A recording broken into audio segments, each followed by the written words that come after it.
Magandang araw mga kabayan. Harap-harapang nasampal ng katotohanan, lalong-lalo na itong mga kongresista na miyembro ng Malitagang mga kababayan. Dahil sinabi mismo ng mga riders na hindi nila kailangan yung ayuda. Ibig sabihin, yung mga kababayan natin ngayon ay gising na hindi katanggap-tanggap na puro ayuda na lang ang ginagawa ng gobyerno imbis na solusyonan ang napakabigat na problema, lalong-lalo na po yung sobrang pagtaas ng crude at gasolina na hindi naman sinama sa binawasan yung excise tax. LPG lang at kerosene ang binawasan ni Bongbong Marcos. At malinaw na isang panggugulang na naman sa mga kababayan natin, sa ating mga Pilipino, lalong-lalo na po yung mga riders ngayon. Ito panoorin natin. Pwede ba tanungin natin yung rider? Kayang-kaya ba yung 25 rides? Pagsabi ko, Yung 5,000 po na ibinibigay nyo na 25 rides, 25 rides, parang trabahong kalabaw yun ah. napakabarya po nun. Ang rider po kumikita po ng tapat at nagpapakahirap para kumita ng sapat para sa pamilya niya. Ang kailangan po namin, ibaba ang presyo ng gasolina, Tama, yun. alisin ang excise tax, magbigay ng subsidiya ang gobyerno, ibaba ang komisyon ng mga rider, para kahit papano sa parehas na paraan sa makataong lipunan na to, makapag-uwi po ang isang rider. Bagamat hindi po kami nasa uring manggagawa na merong SSS, na merong pag-ibig. pag-ibig, na merong PhilHealth. PhilHealth, nananatili ang mga rider na umaasa. Buti ang Mubit, walang bayad ng insurance. Pag mamatay kami, kahit papaano yung mga asawa namin, may 1,000,000 na makukuha. Hindi ko alam sa ibang platform kung nagbabayad sila ng mga insurances nila. Pero kami, ang sa amin lang, andito na lang din kami, maganda po yung naging panukala ni Congressman Brian. Nanay niya pa nga po yung kausap ko noon eh. Ngayon, congressman na po siya. Hanggang ngayon po, nananatiling nakabinbin ang Motorcycle for Hire Act. At Salamat. papatanggal pa po ni Congressman Rupos yung isa pa. Yun lang. Nakakalungkot na Congressman Rupos, wag naman po sana. Dahil ang lahat po ng numero na binanggit nila na 200,000 plus, mga tao po yun, mga rider ko po yun. Hanggang ngayon po, kahit sa totoo lang po, hirap na rin kami. Hindi lang kami pwede mag-rally. Dahil naikiusap po kami sa gobyerno. So ayan, no? May kasunduan po sila, mga kababayan po natin ha. Bawal sila mag-rally, bawal sila sumali sa mga malawakang kilos protesta. Kasi nga, nakikiusap na sila. Okay naman yan. Pero sa ganitong paraan ngayon, mga kababayan po natin, kailangan talaga ninyong lumabas. Kailangan nyo talagang magsalita. Kasi kagaya niyan, may mga nangyayaring mga legislative hearing para sana pag-usapan at mabigyan po ng tulong ang mga riders natin. Actually, sabi nga nila, ayaw nila yung ayuda eh. So, sawang-sawa na po sila sa ayuda. Which is, ang ayuda kasi temporary lang. Isang beses, 2 beses ka lang pagbibigyan. Pero yung nagtatrabaho ka, araw-araw, mas malaki pa yung kikitain. Which is tama naman talaga. And, ayan, gising na yung mga kababayan natin. Hindi na sila pabor na puro ayuda na lang. Kailangan nila is yung matagalang solusyon. Yung problema nga lang, parang tulog pa rin ang secretary ng Department of Energy. At mukhang talagang nagbibingi-bingian si Bongbong Marcos. Kung saan yung kailangan ng mga riders, mas kailangan ng taong bayan ay yung mababa, tanggalan ang excise tax ng gasolina at krudo. Ang tinanggalan ay yung kerosene at ang LPG, di ba? So, talagang ayaw nilang tanggalin. Yung VAT naman, itong value added tax, ilalong hindi naman ito mapababa or matanggal dahil si Recto mismo ang executive secretary ngayon na gumawa niyan. Yung may panukalang batas na yan.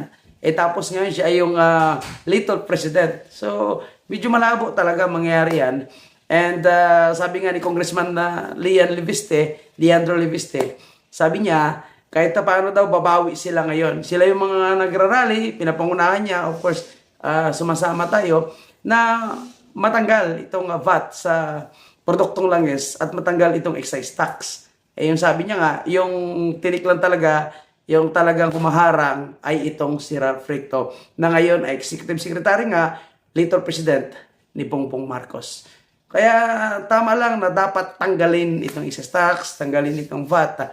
At kung walang maninindigan, walang magsasalita, walang mga riders na kagaya nitong nagsasalita, ipalagay ko hindi mangyayari yan. At kung hindi pa tayo nagkakaisa.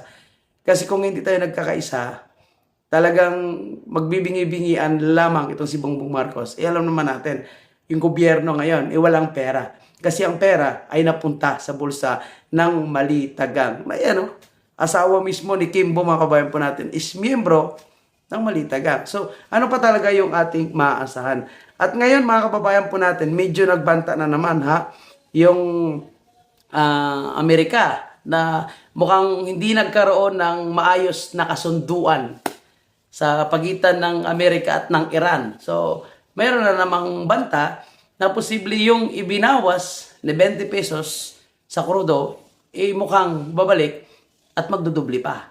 So, yan po yung inaabangan natin. At hopefully, hindi naman sana, kasi yung 20 pesos na ibinawas, kung tutuusin, ay hindi pa rin sapat talaga. Parang walang impact pa rin. Kasi mahigit 100 po ang itinaas. At masahin ko lang yung sinasabi noon ni Congressman Leandro Levistel last 2 days ago. Sabi niya, hindi pa rin isususpindi ni BBM ang excise tax sa diesel at gasolina dahil ayaw ni Recto. At tila hindi pa sapat ang galit ng taong bayan, which is totoo. Hindi suspindihin ang excise tax ng diesel at gasolina. And nakita niyo naman, ano yung tinanggal? Ang tinanggalan po, mga kababayan po natin, ay yung LPG at ang kerosene. Kaya kailangan tuloy-tuloy yung laban. Tuloy-tuloy ang pagpapakita ng galit ng taong bayan, kalampagin ang gobyerno ni Bongbong Marcos. Kaya dapat magkaisa talaga. Kasi hindi kakayanin po ng taga Batangas lang at hindi lalo kakayanin ni Congressman Levistel lang. Kailangan niya yung tulong nating mga Pilipino. At sa pagpapatuloy ng ating diskusyon, nanindigan ang palasyo ni Bongbong Marcos na hindi sila maglalabas ng pulburon testing o medical bulletin ni Bongbong Marcos. Iakala ba natin, mga kababayan, malakas si Bongbong Marcos, nagbuhat, nag-exercise pa. Kanina nagpakitang gila sa Maynila, binuhat pa yung pikas. Malusog daw po siya. Bakit ayaw nyo ilabas yung medical bulletin? At kung hindi addict itong si Bongbong Marcos, bakit ayaw nila ilabas? No? Ayaw nila ipa-hair follicle itong si Bongbong Marcos. Positive nga talaga. Good afternoon, Yusek. Yusek, may we have Palace's reaction about the filing of petition of the United People's Initiative? Based on their position, they are actually asking the Supreme Court to order the President to undergo a hair follicle drug test para daw matapos na yung mga issues about this. Yun po muna. What's your comment? Sino po bang gumawa ng issue unang-una? Hindi po ba sila? Silang gumagawa ng issue ng walang basihan. So, Paano walang basihan? Unang-una, galing kay Amy Marcos, sinabi niya, adik si Bongbong Marcos. Pangalawa, sinabi niya na may malubhang sakit si Bongbong Marcos. Yun po is napakalinaw na basihan. And kitang-kita naman sa pagmumukha ni Bongbong Marcos. Biglang hihina, biglang lalakas. Biglang tatawa, no? Biglang nabubulol. So, nandiyan, nakikita na po sa kanyang pagmumukha mismo ay yung mga allegation na yan. At yung magpapatunay dapat ay ang palasyo, sila mismo. So kung wala naman tinatago si Bongbong Marcos, ika nga, dahil yun po yung kahilingan ng taong bayan, hindi ilabas niya. Ano lang naman din yun. No? And nasa kanya yun, kung hindi niya naman ilabas, edi patuloy na iisipin ng taong bayan, totoo talaga na siya ay adik at may malubhang sakit at pinagtatakpan na nila. ano po rin dati naging ruling ng Supreme Court patungkol po dyan sa nakaraang Pangulo. At ating Tingnan niya, ipapakitang may muli, papakita no? yan. Isa itong article na sinulat, babanggitin ko ng pangalan, ni Mr. Ray Panaligan. Okay? So, ang Supreme Court po ay nagbigay na rin po ng desisyon patungkol po dito na hindi po kinakailangan at kailangan sapilitang magbigay ang isang Pangulo ng kanyang medical records, especially, and I quote, apparently, petitioners...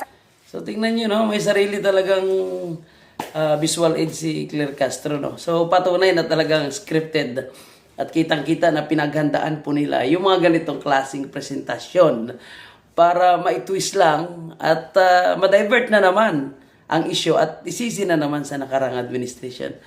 Tanginang Malacanang ngayon mga kababayan. No? Wala na silang ibang palusot kundi yung Duterte. Ay sa totoo lang, no, napakalaking tulong sa administrasyon ni Bongbong Marcos yung mga Duterte. Dahil kapag wala silang may isagot, wala silang may paliwanag sa hinihiling ng taong bayan, sa mga demand ng taong bayan, ang kanilang ituturo ay ang mga Duterte. Kaya gago talaga ito si Claire Castro. Dapat magpasalamat talaga siya sa mga Duterte.